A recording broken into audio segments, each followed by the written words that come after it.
Chers amis, chers internautes, eh bien, il y a toujours une première fois à toute chose. Moi, c'est donc mon premier vidéoblog à vie. J'espère d'ailleurs qu'il sera le premier d'une longue série à venir.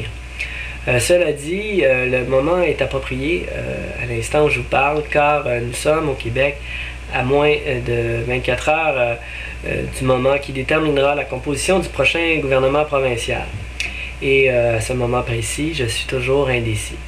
Donc, j'explore un nouveau moyen de communication dans le but de vous faire part de mon état d'esprit, que je juge pertinente et d'un autre côté trop complexe pour être mis en si peu de temps par écrit. Donc, vous me pardonnerez peut-être l'improvisation et les coupures, parce que je ne sortirai pas tout d'un coup sans me gourer quelque part. Donc, je vais faire une pause. Il va y avoir des petits montages comme ça. Je prends mon souffle. Donc, avant de vous expliquer les raisons qui m'amènent à être encore aujourd'hui indécis, ainsi que vous relatez les rencontres politiques que j'ai eues en ce sens, je tiens à spécifier que le fait d'avoir été passif durant cette campagne, c'est-à-dire d'avoir été un spectateur dans mon salon, m'a permis d'avoir du recul et de mieux peut-être de mieux saisir la complexité du contexte québécois. Or, en ce sens, je tiens à dire, et ceux qui me connaissent vont être étonnés de ma déclaration, je suis satisfait de l'évolution du contexte politique au Québec.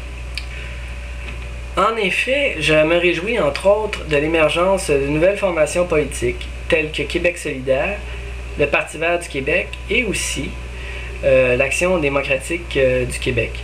En effet, je pense que les débats amorcés par ces nouvelles formations contribuent à oxygéner le débat.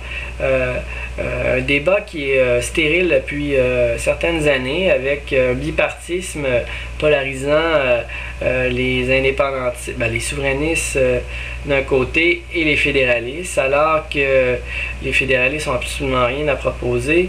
Ce n'est que notre soumission au système canadien et le Parti québécois, malheureusement, que je soupçonne de se servir de l'option pour aller chercher un maximum de votes, mais qui, on le sait, après 4 mandats, est en train de perdre beaucoup de crédibilité quant à sa réelle nature indépendantiste.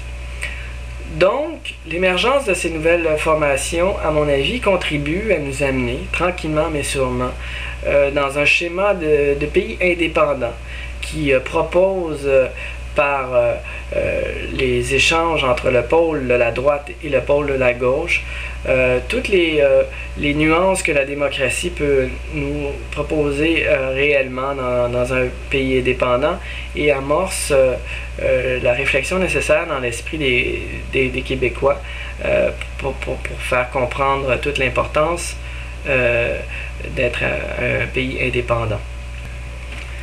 De la sorte, en tant qu'indépendantiste, présentement externe au Parti québécois, je pense que nous assistons à la mise en place des fameuses conditions gagnantes. En effet, si nous additionnons le vote que recevra le Parti québécois à ceux de Québec solidaire, à ceux de l'Action démocratique du Québec, nous arrivons finalement à dépasser le fameux chiffre magique du 50% plus 1. Toutefois, ce succès potentiel sera dû entre autres à l'ambiguïté de la position de l'Action démocratique, à savoir le concept d'autonomie. Personnellement, je pense que cette idée est très naïve et artificielle, mais redonnons à César ce qui appartient à César. Ce concept a malheureusement, dans mon cas, fait sa place dans l'imaginaire des Québécois, mais cette position contribue à aller chercher le vote des Canadiens français et des souverainistes mous. Et lors d'un éventuel ralliement de l'Action démocratique à la coalition souverainiste, et je suis très optimiste que nous arriverons à une entente prochainement, je pense que la position de l'Action démocratique contribue à amplifier l'appui potentiel à la souveraineté du Québec. Donc, contrairement aux partisans invétérés du Parti québécois qui considèrent l'émergence de Québec solidaire à Montréal et de l'Action démocratique du Québec en région comme étant des adversaires électoraux à abattre coûte que coûte, Je pense qu'il est plus intéressant pour les indépendantistes d'assister à la réélection des libéraux de Jean Charest très affaibli et minoritaire, une dynamique qui permettra aux partis d'opposition de se liguer et d'amorcer l'élan nécessaire pour nous amener au référendum. Scénario beaucoup plus intéressant à mes yeux que le Parti québécois élu demain avec aux alentours de 35% et qui vraisemblablement n'aura pas la légitimité morale d'amorcer un référendum. Or, voilà toute mon ambiguïté, car si à mes yeux le Parti québécois s'avère l'alternative crédible au remplacement des libéraux à la gouvernance de la province du Québec, et que les libéraux de Jean Charest forment la pire formation depuis les années noires de Maurice Duplessis, une formation qu'il faut se débarrasser à jamais. C'est du côté de ma fibre indépendantiste que le Parti québécois n'a pas réussi à me convaincre. Et en ce sens, je pense que les dirigeants du Parti québécois portent présentement des lunettes roses. Ils font du wishful thinking. Cette idée de tenir un référendum avec 35%, avec une prise de pouvoir à 35, 36, 37%, d'une façon improvisée, sans stratégie claire. Je décroche, là, aussi caribou que je puisse être. Caribou, dans le jargon péqué, c'est les radicaux qui veulent un pays coûte que coûte. Je ne suis pas suicidaire pour autant. Je veux m'assurer que la prochaine formule, qu'elle soit référendaire ou autre, nous amène au pays. Et il ne faut pas avoir la tête à Papineau pour s'apercevoir que le climat, le contexte, présentement est loin de celui de 1994, où le Parti québécois, il est indéniable dans nos esprits que le Parti québécois, avec Jacques Parizeau, allait, après sa prise de pouvoir, nous proposer un référendum dans l'année. Le pays est en ébullition présentement, on est loin de ça. Donc, moi je pense que les leaders du Parti québécois doivent amorcer une réflexion, peu importe le résultat de la boîte à surprise du scrutin. Mais chose certaine, avec le contexte, le Parti québécois et le Parti libéral se sont affaiblis et il faut revoir complètement notre stratégie. Et c'est là que j'interviens, car oui, je l'admets, je suis déçu de mon dernier passage dans les instances militantes du parti. J'ai poussé une idée que je juge qui n'a pas été assez écoutée. Et je la repropose, car à mon avis, elle est d'actualité. Donc, mon bébé, ce que je pousse depuis mon retour au Parti québécois, dans un contexte où je trouvais intéressant de proposer une restructure, une réforme du parti dans notre passage à l'opposition. Je voulais créer des courants politiques, une idée qui a été poussée encore plus loin par Pierre Dubuc, avec le concept de club politique. Son intérêt étant de créer, et heureusement ça a été fait, le premier club politique dans le Parti québécois, soit le SPQLé, un club pour les intérêts des syndicalistes. Mais bon, c'est un pas dans la bonne direction, mais mon idée va beaucoup plus loin que les intérêts d'une idéologie en particulier. Mon idée était de créer des embryons de toutes pièces, donc d'autres clubs politiques, pour aller chercher l'ensemble des indépendantistes au Québec, voire de contribuer à l'émergence de nouvelles formes d'indépendantistes pour globalement aller dépasser 50% plus 1. Donc l'idée c'était de créer par ces clubs politiques des embryons du Québec, du futur Québec indépendant, et d'amorcer les échanges d'emblée que nous allons avoir dans un Québec indépendant. Donc oui, il y a des syndicalistes, parfait, c'est dans la logique des choses d'avoir leur appui, mais aussi les altermondialistes autour maintenant de Québec solidaire. Et je pense que cette formation, dans un contexte où nous allons aller dans un référendum, va venir nous rejoindre. Donc, pourquoi pas aménager les réseaux militants nécessaires pour l'intégration éventuelle de ce parti dans la coalition qui doit nous amener au pays. Aussi, dans la même logique, excusez-moi, mais on ne va pas partir sans l'appui de l'ADQ. L'ADQ s'impose comme une force politique à convaincre. Comme je l'expliquais précédemment, je suis convaincu que nous allons y arriver, mais pourquoi pas amorcer aussi un club politique de droite?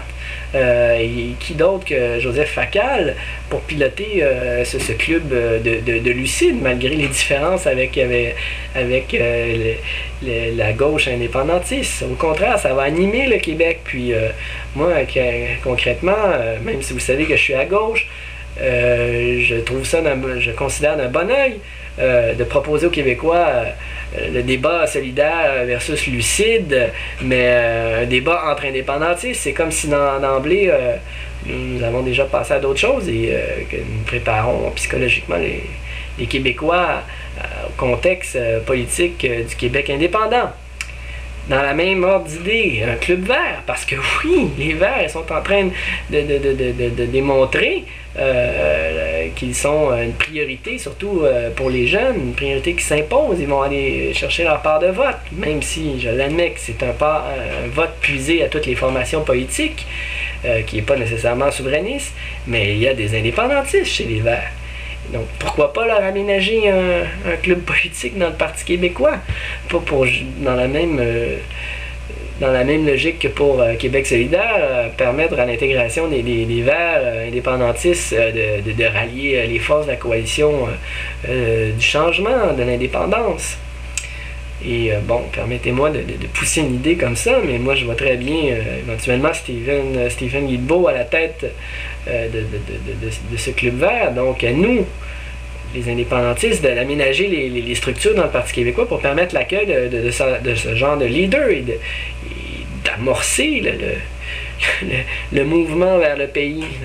Moi je proposais une stratégie et je pense que j'avais convaincu Pauline Marois. J'ai passé une demi-heure avec elle et finalement ça s'avère mais bon, j'ai frappé un mur avec l'organisation de M. Boisclair et j'ai été un peu déçu, même si M. Boisclair, soit dit en passant, a gagné beaucoup dans mon estime par son excellente performance au débat des chefs. Il m'a étonné, là, vraiment, j'ai trouvé solide, préparé. Et finalement, je me suis peut-être trompé sur mon jugement quant à ses capacités de nous amener au pays, mais chose certaine, il ne m'avait pas démontré au début l'ouverture à mon idée. La peur étant chez les leaders du Parti québécois que les clubs politiques pourraient instaurer la pagaille, des chicanes, puis une perte de contrôle, nous empêcher de gouverner adéquatement. Mais c'est justement, c'est là que je suis pas dans les rangs du Parti québécois, parce que pour moi, le Parti québécois, son objectif n'est pas, encore une fois, après 4 mandats, de nous gouverner le Québec en espérant, sans convaincre que nous allons devenir un pays par magie. La mission du Parti québécois est de nous amener au pays. Et malheureusement, le temps est compté. Sa crédibilité, en ce sens, s'effrite de mandat en mandat. Moi, la petite carotte là, qui fait chercher toutes les indépendantistes qui appellent à la grande coalition pour finalement s'écraser durant le mandat, non, je suis désolé, c'est pas là la solution. Donc, je suis relativement mêlé quant à mon vote, même si je vois des signes positifs dans le contexte de l'élection actuelle. Donc, ayant exposé mes vues en tant que militant indépendantiste dans le contexte de l'élection actuelle, ayant réintroduit mon idée d'aménager des clubs politiques dans le Parti québécois, il y a d'autres raisons aussi qui m'amènent à être indécis, car ayant été le seul élu de Projet Montréal aux dernières élections municipales, vous devez le savoir, j'étais coulissier et j'ai donc laissé avec fierté mon siège Richard Bergeron, le futur maire de Montréal. Cette position, finalement, m'amène à avoir des intérêts politiques à considérer, car oui, une des raisons qui a contribué au succès de cette victoire jugée surprise, pour moi, c'était très possible, vient du fait que nous avons eu l'appui d'Amir Kadir et de sa formation à l'époque de l'UFP qui est devenu Québec solidaire. Amir a beaucoup contribué au succès de Projet Montréal. Il en a fait la promotion dans les rangs de la gauche. D'un autre côté, moi de ma part, mes racines historiques étant au Parti québécois, j'ai aussi ma part de vote des militants du parti. Et c'est cette combinaison qui nous a amené, avec aussi le vote des progressistes, l'oublions pas, qui peuvent être anglophones, qui peuvent venir du NPD, ayant reçu aussi le vote des écologistes. Bon, tout ça mis ensemble a contribué à notre succès. Et donc, je dois prendre en considération, et pour moi, à choisir entre le Parti québécois ou Québec solidaire, contribue à m'enlever m'enlever les conditions de mon éventuel succès dans 3 ans. Donc, je ne voulais pas échauder ni l'un ni l'autre. Et d'un plan de vue personnel aussi, je suis très tiraillé parce que autant Daniel Turp qu'Amir Kadir sont des personnes que j'apprécie, que j'admire beaucoup. Et bon, j'ai tout fait pour pas m'en mêler. J'ai même planifié un stage en France pour quitter l'élection, pour être absent. Et bon, le contexte québécois faisant en sorte qu'on ne sait jamais d'avance quand est-ce sont les élections, mais bon, je me suis fait prendre par surprise. Je suis revenu en plein dans l'élection. À ce sujet, j'aimerais dire que c'est une grande lacune démocratique, cette idée là, de ne pas tenir des élections à date fixe, car ce contexte amène le premier ministre à pouvoir déclencher des élections n'importe quand, et ça crée un sentiment, un climat d'instabilité. Et c'est très injuste pour les petites formations qui n'ont pas vraiment...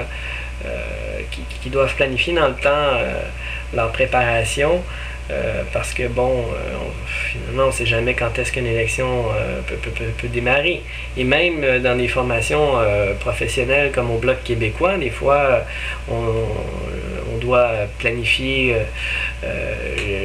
l'allocation de locaux, on doit faire d'avance des pancartes pour finalement s'apercevoir que l'élection, que la rumeur, que l'élection n'était qu'une rumeur, et finalement on perd beaucoup d'argent et d'énergie collective. Dans un pays normal comme en France, pour prendre un exemple concret, la date d'élection et les dates sont toujours connues d'avance, ce qui permet d'alléger le débat dans le temps. Et c'est un autre cadence. Disons qu'ici, bing bang boom, du jour au lendemain, on apprend qu'on a des élections, on a 30 jours pour se faire une idée, tous les leaders des formations politiques se battent pour avoir l'attention. Des fois c'est pas des débats, la plupart du temps c'est pas des débats de fond, mais superficiels. On est tous pénalisés par ce contexte. Donc voilà la fin de la parenthèse. Une nouvelle parenthèse, une petite anecdote. Je travaille comme scrutateur au BVA, et monsieur Stéphane Dion en personne est venu voter à ma table. Et bon, c'était plus fort que moi. Il fallait que je dise quelque chose, et bon, je suis le premier étonné de ma réaction, parce que bon, pour moi Stéphane Dion c'est l'ennemi avec un grand E. J'ai même marqué sur mon blog que mon fantasme c'était de le torturer. Mais bon, blague à part, je suis étonné de à quel point j'ai été posé face à lui. J'étais assez intrigué là, de voir le personnage arriver à ma table, et je me suis permis de lui poser de lui faire part. Bon, pour amorcer la conversation, je lui ai dit, bon, comme ça, on s'en va vous préparer pour les élections fédérales bientôt. Et il m'a fait part qu'il, lui, ça le dérangeait. Il préférait avoir un peu plus de temps. Donc, j'ai introduit cette idée. Monsieur Dion, si vous devenez premier ministre un jour, ben, vous avez juste à instaurer des élections à date fixe pour éviter le contexte dans lequel vous vous trouvez. Bon, je suis un peu fier du message que j'ai réussi à passer. Mais bon, c'est fin de la deuxième parenthèse. Pour revenir dans le contexte de l'élection ici, bon, je suis parti en France pour pas avoir à prendre position, autant d'un point de vue politique que personnel. Et bon, comme de fait, même si je voulais pas m'en mêler, bon, tout le monde m'a appelé avant l'élection. Autant je suis flatté de cette attention, autant je suis tiraillé. Je suis une personne, je suis pas un esprit très partisan. J'essaie tout le temps d'appuyer ce que je semble le plus juste. Sincèrement, ben heureusement, j'ai pas voté dans Mercier. Je n'aurais pas à faire cette décision. Et je pense que tous les candidats de Mercier contribuent.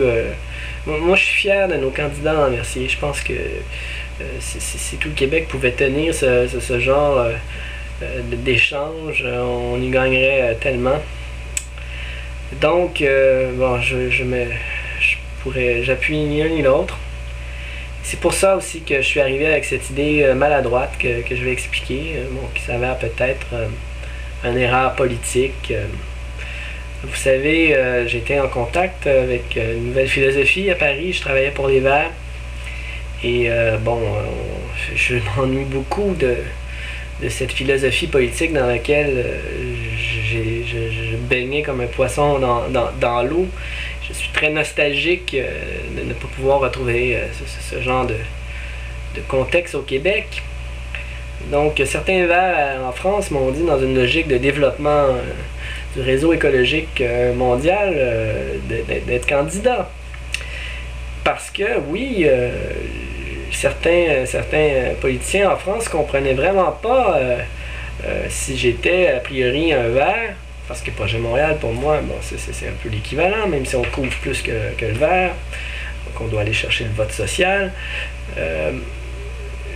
Les Français avaient beaucoup de misère à comprendre que je pouvais être dans une autre formation politique, telle que le Parti québécois, à un autre niveau, voire le Bloc québécois au niveau fédéral. Les autres, là, ils ne comprenaient pas ça, parce que là-bas, tout est cohérent, tous les niveaux, tous les partis politiques présentent à tous les niveaux des candidats. Il y a même des règlements internes dans certains partis, comme chez les Verts. Tu ne peux pas être membre de deux partis, même à différents niveaux. Donc, ben, c'était assez laborieux de leur expliquer qu'au Québec, ben, les deux formations principales provinciales, soit les libéraux et les péquistes, travaillaient ensemble pour l'élection de l'UQAM au municipal. C'était très, très difficile à expliquer.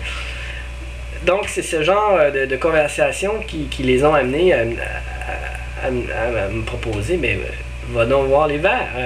Je pense que... et puis finalement, oui, quelles sont finalement mes priorités? D'autant plus si le Parti québécois, je juge le Parti québécois non crédible à nous amener à court terme au pays, du moins dans le plan de match proposé. Pourquoi finalement faire un pays? Moi où je me place dans un Québec indépendant, ben c'est très à gauche, socialiste, et surtout écologiste, parce que je pense que la priorité actuelle, qui n'a pas encore été assez développée, c'est la lutte contre le réchauffement climatique. Là, on parle de survie. Il faut réamorcer complètement notre mode de vie. Et même si le Québec, présentement, avec sa production d'hydroélectricité, est un exemple sur le plan mondial, ben, pour moi, le développement des idées écologiques est une priorité.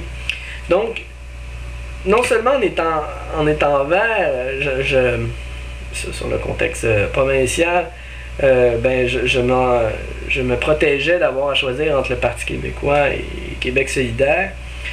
Mais je pensais aussi, j'ai flirté avec l'idée qu'étant candidat, j'étais probablement la personne la mieux placée, sortant d'une campagne victorieuse au municipal, revenant d'un stage très instructif et enrichissant à Paris, chez les Verts. Étant dans Mercier, dans le plateau Mont-Royal, j'étais la personne la plus appropriée pour contribuer à l'émergence de nouvelles idées écologiques dans le contexte québécois. Mais bon, concrètement, je n'avais pas l'énergie nécessaire pour me lancer dans cette aventure. Et deuxièmement, eh bien, les Verts, après une rencontre instructive à ce sujet, la personne que j'ai rencontrée, Jean-Christophe Mortreux, candidat dans mon comté dans Saint-Jacques, une personne très intelligente qui m'a amené à beaucoup de réflexion, m'a expliqué entre autres pourquoi les Verts n'étaient pas avec Québec solidaire, m'a expliqué pourquoi les Verts ici au Canada n'étaient pas nécessairement à gauche, contrairement à... C'est un débat qui a eu lieu en France au début des années 90, qui a été réglé en France. Bon, des positions intéressantes, pas nécessairement avec laquelle je suis d'accord, mais qui se tiennent. Et finalement, je suis trop indépendantiste pour être dans cette formation, car, et c'est logique, pour les Verts, la question nationale n'étant pas une priorité, ils n'ont surtout pas à prendre position, et c'est parfaitement dans la logique de leur programme. Finalement, je suis revenu à la case départ et j'aurais réussi à me mettre à dos autant Daniel qu'Amir. Donc, j'ai eu un tête-à-tête en premier avec Daniel. Le prétexte étant de faire un bilan de mon passage, de mes rencontres politiques en France. Je voulais aussi donner mon idée de contribuer à l'évolution d'un quartier français, d'une zone d'influence française dans le plateau Mont-Royal, une porte d'entrée des Européens au Québec.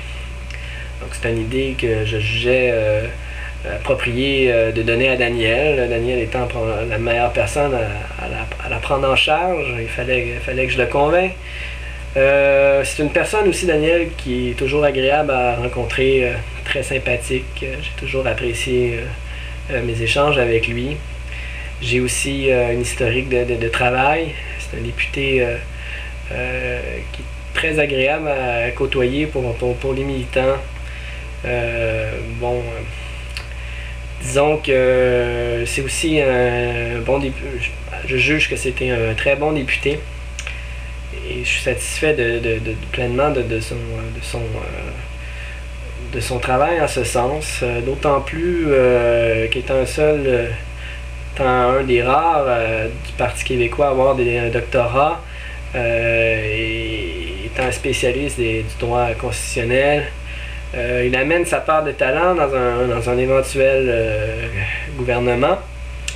Et je sais qu'il y a beaucoup à cœur un jour de pouvoir exprimer son talent. Malgré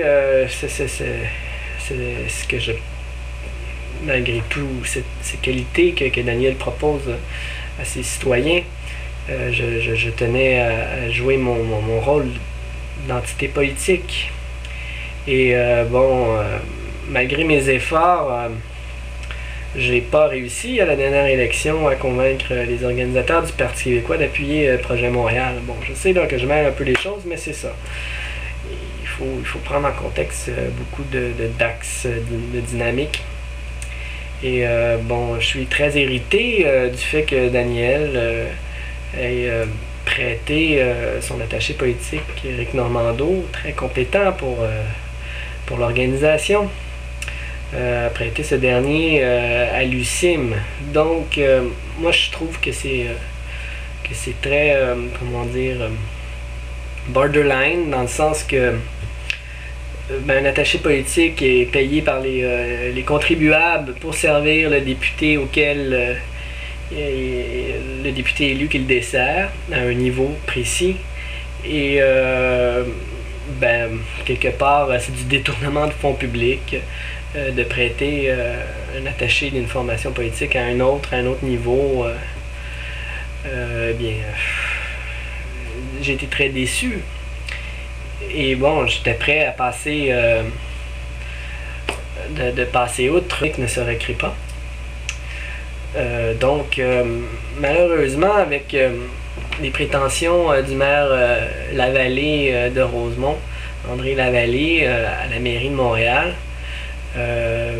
qui est aussi un membre, du moins un personnage influent dans le Parti québécois, ça entretient toute la cohésion du réseau péquiste dans cette formation politique, et ça l'empêche d'aller d'un éventuel appui du Parti québécois proche de Montréal. Donc ça, c'est le genre de dynamique que j'aimerais qu'il change beaucoup, et je dois les prendre en considération aussi. Je peux pas... Mais bon, c'est un autre contexte que je dois pas mêler. Maintenant, j'ai parlé de Daniel, je vais parler d'Amir. Amir est un exemple, et moi je pense que c'est mon politicien préféré, c'est celui auquel je m'identifie le plus. C'est un paradoxe. Amir avait beaucoup d'espoir à ce que je l'appuie officiellement. J'ai pas trouvé le courage pour plein de raisons. Je suis très déchiré. Mais chose certaine, peu importe la suite des choses, Amir est une personnalité qui contribue à l'évolution d'excellentes idées au Québec. Il est pour moi aussi un souverainiste qui amène l'option dans un nouvel angle, qui présente l'option d'une autre façon. Il est vraiment pour moi l'indépendantiste québécois moderne. Et mais mon Dieu, pourquoi ces gens, avec tous les efforts qu'il a mis, quelque part, il devrait avoir un rôle permanent dans le débat au Québec, plus que porte-parole d'une formation qui n'a pas de représentant. Et c'est là toute ma frustration face au contexte qu'il faut changer. Pourquoi on n'a pas la proportionnelle? C'est tellement nous handicaper, et ça doit changer, là. Écoute, c'est une priorité, c'est antidémocratique. Moi, quand je vois qu'au débat des chefs, Québec solidaire et les Verts n'étaient même pas présents, alors que ces formations présentent des nouvelles idées, ça m'écœure beaucoup. Juste pour ça, j'ai pas le goût, j'ai le goût d'envoyer un message tant au Parti libéral qu'au Parti québécois, qui nous ont promis une réforme du mode de scrutin, mais qui finalement font tout le temps des fausses promesses. Ces partis ont besoin d'une leçon, ça. De ce côté-là, je me réjouis du fait que ces partis n'auront pas entre 35%. Mais bon, heureusement, j'aurais pas voté dans Mercier. Ah oui, j'ai même rencontré Nathalie Rochefort, qui peut paraître bizarre, mais bon, j'apprécie sincèrement toujours de rencontrer des personnes, peu importe la nature de leur formation politique. Et c'est une occasion de la revoir, une personne qui est très sympathique sur le plan individuel. Avec elle, je ne parle jamais de l'indépendance, car ça servirait à rien. Nos positions sont assez arrêtées sur le sujet. Mais j'ai surtout, avec elle, élaboré dans la mesure potentielle qu'elle pouvait être réélue. Et je voulais savoir quelle serait sa position en tant qu'élue face à Projet Montréal. Et bon... Nathalie est contre le développement de Montréal Avenue Verte. Donc, bon, ça s'avère non avenue de ce côté, quoique elle ne sera pas nécessairement donnera pas son appui à une autre formation. C'est sa promesse de rester neutre si elle est élue. Donc, ça, c'était quelque chose que je voulais savoir. Aussi, bon, je prépare un livre sur l'historique politique du plateau Mont-Royal. Nathalie est un personnage très intéressant. Je voulais connaître un peu plus sur elle. Donc, l'occasion était appropriée. Nathalie joue sa game, c'est-à-dire qu'elle joue le rôle de la proximité avec les citoyens. Bon, c'est bien, ça serait plus approprié. Je pense que c'est plus le rôle du conseiller municipal, tandis que le conseiller, le député est plus quelqu'un qui amène un talent au Québec. Je pense pas que le rôle du député soit nécessairement d'être proche de tous ses citoyens, mais plutôt d'amener le Québec à évoluer dans le bon sens. Mais bon, ça sera pas si pire si Nathalie est élue. Peu importe. Pour mon vote maintenant, qu'est-ce que je vais faire demain, tantôt. Ouais. Bon, j'hésitais beaucoup, j'hésite toujours. Bon, vous aurez compris, je voterai jamais libéral. Je méprise la DQ, malgré les signes d'ouverture, un appel à une éventuelle coalition avec eux, je trouve complètement débile et démagogique, les valeurs véhiculées par la DQ. Donc, il me reste 3 choix concrets, soit voter vert, voter Québec solidaire ou voter Parti québécois. J'hésite, je ne sais pas. Chose certaine, je vais voter. Dans le pire des cas, je vais annuler mon vote. Jean-Christophe Mortreux, pour les Verts, vraiment une entité politique en développement. Il porte très bien le message vert.